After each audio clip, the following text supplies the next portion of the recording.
Hello everyone, Hamish here once again. I hope you're well.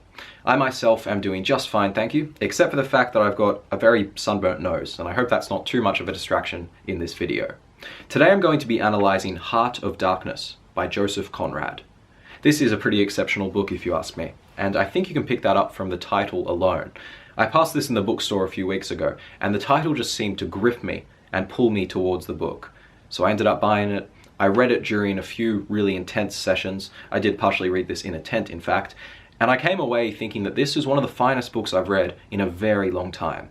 It is dense and deep, and I still don't have any kind of decisive interpretation about it. But in this video, I'm going to do my best to present a few of my thoughts, to shine a light on some of the dark corners of this novel, of which there are many. It lives up to its title. And I really hope that you benefit from my own thoughts here, that your interpretation is aided or even challenged, and hopefully we can have a discussion about this book, because there are so many avenues to take when approaching it.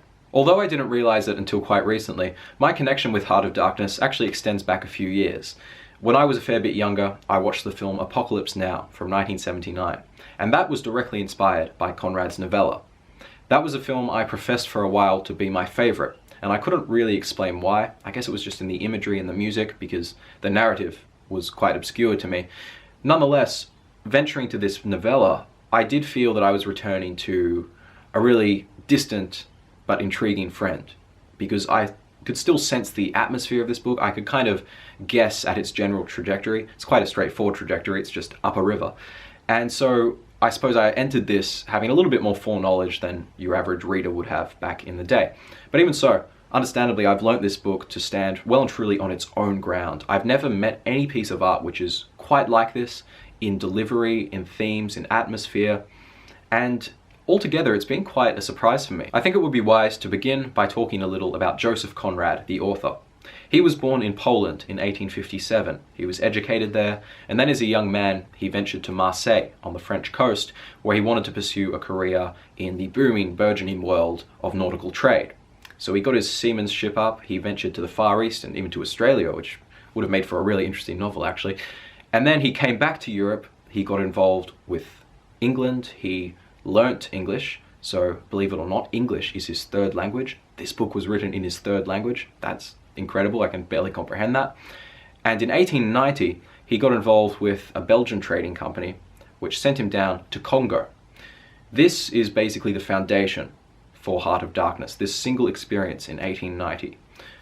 I don't know much about it. I've only read parts of the Congo diary which he wrote, which is actually really nondescript. Considering his writing style, which tends to be very descriptive, I was a bit surprised to just see how sparse this diary was. But basically, he accompanied a paddle steamer as it ventured up the Congo River as some kind of trade mission. The Congo River forms a vitally important part of this novella. It is a literal conduit. We, the audience, together with Conrad and his characters, all embark upon a journey up this river, towards some indefinite conclusion. And along the way, we are faced with these disturbing sensations, with these terrors, and it's a psychological test for all of us. I'd like to borrow an idea from another guy who does reviews and analyses on YouTube. His channel name is Better Than Food Book Reviews. And he described this book as being the quintessential man on a boat story. I think that's really accurate. This is a psychological journey for all of us. We are all isolated on this boat with Marlowe, the main character, and with Conrad, who has of course experienced it himself, as we proceed up the river into the unknown, into the heart of darkness. I think it's obvious that the reason the river is evoked with such thrilling intensity is that Conrad himself has been on it. He has seen it, he has sensed it, he knows the way it works upon a man's mind. And most importantly of all, the river offers a passage deep into the heart of darkness, an idea which is central to this book as a whole. Just a word of explanation on the term Heart of Darkness. Conrad uses it many times throughout this book, and from my understanding, he uses it with a double-fold meaning. On one level, the Heart of Darkness is the wilderness. It's the vast, dark and dense Congo jungle. All of those adjectives could be ascribed to this book as well, by the way. Then on another level, the Heart of Darkness is something human. It's something deep within us, which Conrad is probing into. Now, from my perspective, the grand scheme of Conrad's book is the relationship between the Heart of Darkness within and the Heart of Darkness to be found without, in the wilderness. And I think this is nicely summed up in one of the first lines from the main character in this book, Marlowe. I believe that Conrad's focus is on all that mysterious life of the wilderness that stirs in the forests, in the jungles, in the hearts of wild men. There's no initiation either into such mysteries. Now I'm going to go ahead with an account of how this novella progresses, talking about themes along the way. You will have to forgive me because I don't have the clearest plan in my head for this video, but we'll work out something as we go along. This book opens in a rather gloomy scene when we have this unnamed narrator who tells us that we are sitting on a vessel in the middle of the River Thames with a number of other seamen around us. It's a very gloomy scene. There is this mist which is rolling off the banks of the river, and everything is swathed in a really dense and thick fog. This, in a way, functions as a metaphor for the way that this book is delivered to us.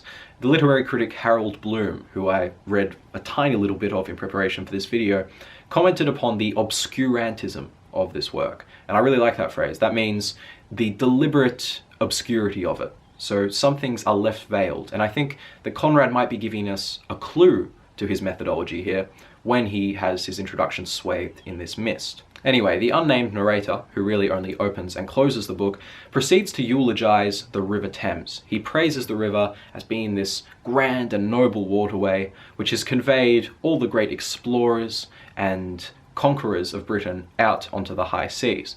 And this is a really important little speech because it gives us an idea of the British imperialism, the British sense of imperialism, which was so dominant at this time.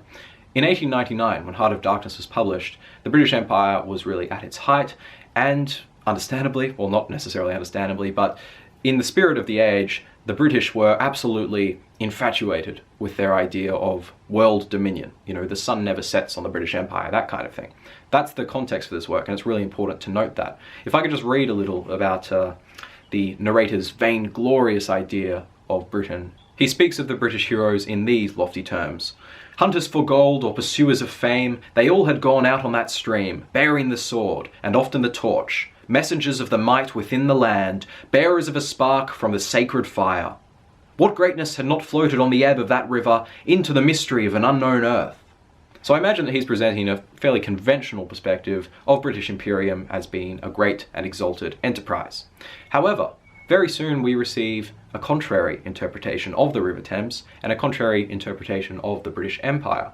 It comes from the main character of this novel, Marlowe, and Marlowe basically picks up the narration from this point and he takes it through right to the very end. This is Marlowe's story, no one else's. Marlowe flips the other narrator's tale on its head, and instead of talking about the civilized British who sailed out from the Thames to conquer the barbarians, he talks about the civilized Romans who entered the Thames to conquer the barbarian natives of Britain. Within his words here, we have a hint of what I consider to be a central idea in this novel, that no two groups of people are necessarily as distinct from one another in terms of barbarity and civilization, of savagery and refinement, than we might suppose. So really, Conrad seems to be questioning the imperialist narrative of his time when he has Marlowe say things like this. We live in the flicker, may it last as long as the old earth keeps rolling. But darkness was here yesterday. Cold, fog, tempests, disease, exile and death. Now that Marlowe has taken over the narration, he proceeds to do something which in Australia and in Britain we call spinning a yarn. Spinning a yarn is telling a long-winded, often tall tale, and you do it irrespective of whether anyone else is actually interested. Good thing for us, we are interested, and Marlowe is a very good storyteller. But basically the setup here is that he is just sitting with his back to the mast on this ship, and whilst he and his fellow seamen are waiting for the tide to turn, he just speaks his mind. And he tells this tale of how he came to go up the Congo River and meet a man called Kurtz. Marlowe begins his story by describing how when he was young, he had this desire to explore the dark places of the earth. Back then, most of the earth was unknown to European eyes and it was barely mapped, and so he could point his finger on any part of the globe and say, I want to go there.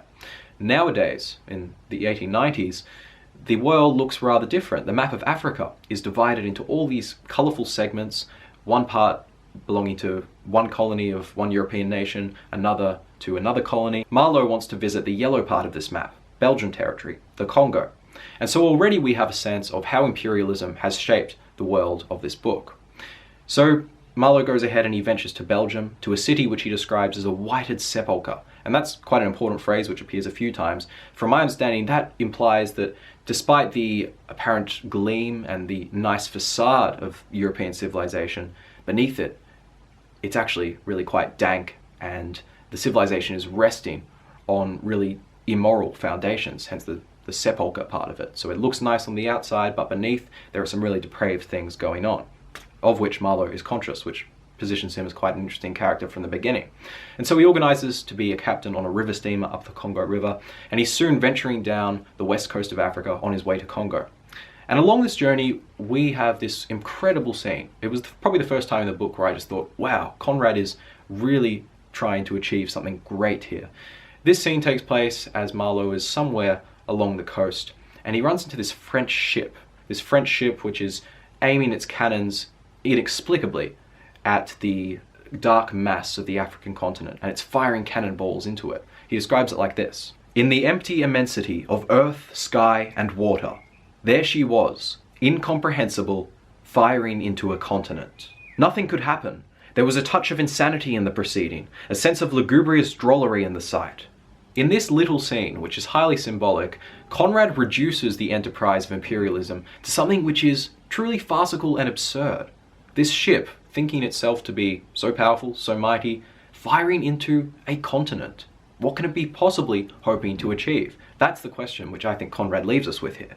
Upon arriving at his destination, Marlowe quickly dispels the idea that the Europeans might be trying to achieve anything great or noble with their intervention in Africa. Despite their talk of a great civilizing project bringing light to the darkness, he perceives that there is really no great benevolence there at all. But nor is there any evil. In fact, to Marlowe's disappointment, he encounters only what he describes as an imbecile rapacity.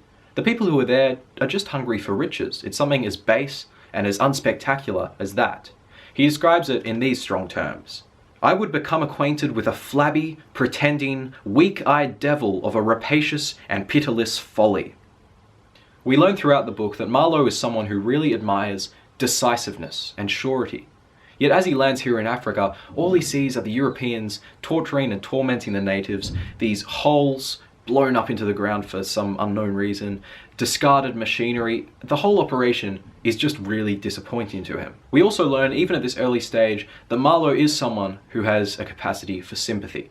And at the major point of sympathy in this novel, he stumbles into what Conrad terms the Grove of Death.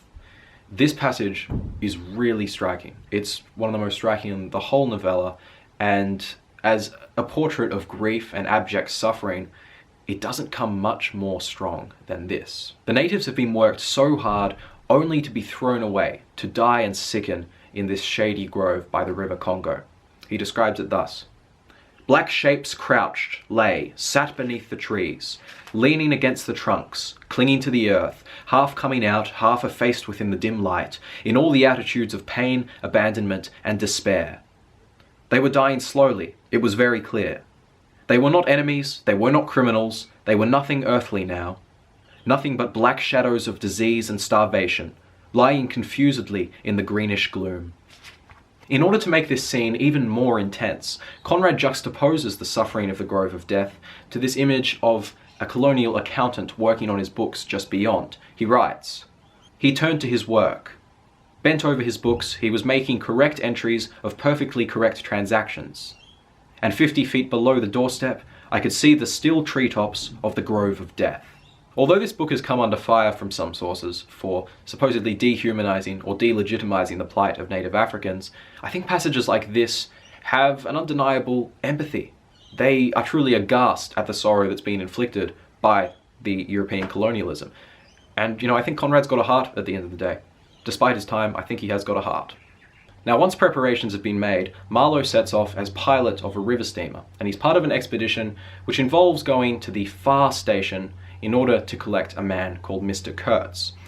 This whole part of the book is left quite unclear, at least to my eyes, so I'll leave you to fill in the details. But basically we have this idea of Mr. Kurtz, a figure who is extremely enigmatic and also quite alluring. In fact, alluring in the extreme for Marlowe. Throughout Marlowe's time in Congo, the name Mr. Kurtz is whispered often and with awe. So naturally, he's really drawn to this character. He needs to discover who he is, and his ambition in setting out along this river journey is really just simply to have a conversation with the man known as Mr. Kurtz. And so, without us really being able to question it, Conrad places Mr. Kurtz as the center of gravity in his novella. I think a fair few people have criticized Conrad for this move because we don't really understand what it is about Kurtz which is so alluring. I suppose we just have to guess that it's the general impression of him as a man of decisiveness. And I mentioned before how Marlowe so admires decisiveness. As we advance along the river, our impression of Kurtz is gradually fleshed out. We hear a lot about his magnificent eloquence. He's a great speaker, an inspiring speaker, who is able to expand men's minds with ideas of truth and justice and civilization, all these high-flung concepts which so far have been really mocked by the book. Yet as we reach the station, it's revealed to us that Kurtz is not in fact to be admired for his goodness. He is to be awed and he is to be renowned for his pure evil. The details here are deliberately vague, but I understand that Kurtz imposed himself upon the natives as some kind of god. He forced them to worship him in these strange rites which the author doesn't actually go into, and he threatened them with violence and death just in order to obtain that ivory. He was, according to Marlowe, a hollow figure. Yet still, he is seen as great. Why might this be? It may seem paradoxical, but in Marlowe's eyes, Kurtz is considered great precisely because of his demoralization. He is described as an animated image of death carved out of old ivory. As he is brought out on a stretcher, he is extremely unwell, but he opens his mouth, and it gave him a weirdly voracious aspect, as though he had wanted to swallow all the air, all the earth, all the men before him. Marlowe admires Kurtz for his vacuity, for his darkness. As he says, the wilderness had found him out early. I think it had whispered to him things about himself which he did not know, things of which he had no conception till he took counsel with the great solitude. And the whisper had proved irresistibly fascinating. In this sense, one heart of darkness, the wilderness, has inspired another heart of darkness, that within Mr. Kurtz. The climax of the book comes when Mr. Kurtz makes his final words. It took me a while to come to any kind of satisfying interpretation of this because, obviously, Mr. Kurtz is not a very likable character. He is described as being hollow. There is no reason for us to really engage with him on any deep level. But he does utter these words, and I am of the belief that they are of importance, in a similar way that Marlowe is in the book. His final words as he dies upon the steamboat are very simple, and it may be that they're not even that profound, really. He gasps, "The horror, the horror." But Marlowe isn't impressed with these words because they are profound. He is impressed with them because they are real. They are the most real words he has ever heard in his entire life. This is the reason why I affirm that Kurtz was a remarkable man. He had something to say. He said it. I think Marlowe is making a fascinating and stirring philosophical point here. How many people lying upon their deathbeds have ever really spoken truly? Most of us would just squeal or splutter something or seal our mouths shut because we don't understand the business of living enough. We haven't lived enough to be able to appraise our experience in a few words. But Kurtz had lived. He had looked reality in the face, even if the face was abominable and terrifying and deplorable. Unlike those pretending pilgrims whom Marlowe met as he ventured up the river, Kurtz knew his own place in the universe. Or so Conrad leaves us to believe. As I said, the details of this are all very vague, and so some have criticized Conrad for building up to this conclusion, which rests on rather unclear or indefinite ground. For me, it's a powerful ending. It's something which does mean something to me, and it gives me a certain psychological and philosophical insight. Can I promise that for you?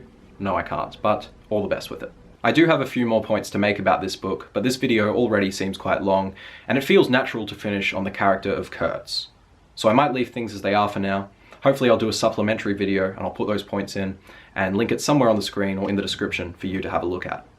Thank you very much for watching this video. I hope you've enjoyed. I hope it's been somewhat illuminating, and I would love to hear in the comments what you make of this great work. Obviously it's one that really intrigues me, and I'd be very interested to see your opinions as well. I might also leave you with a question. It's one that doesn't need to be answered, but I've considered it a little bit in the last few days. What would your last words be? And could they ever be justified? Could they ever seem appropriate in light of the life that you've lived? Thank you very much. I'll see you next time. Farewell.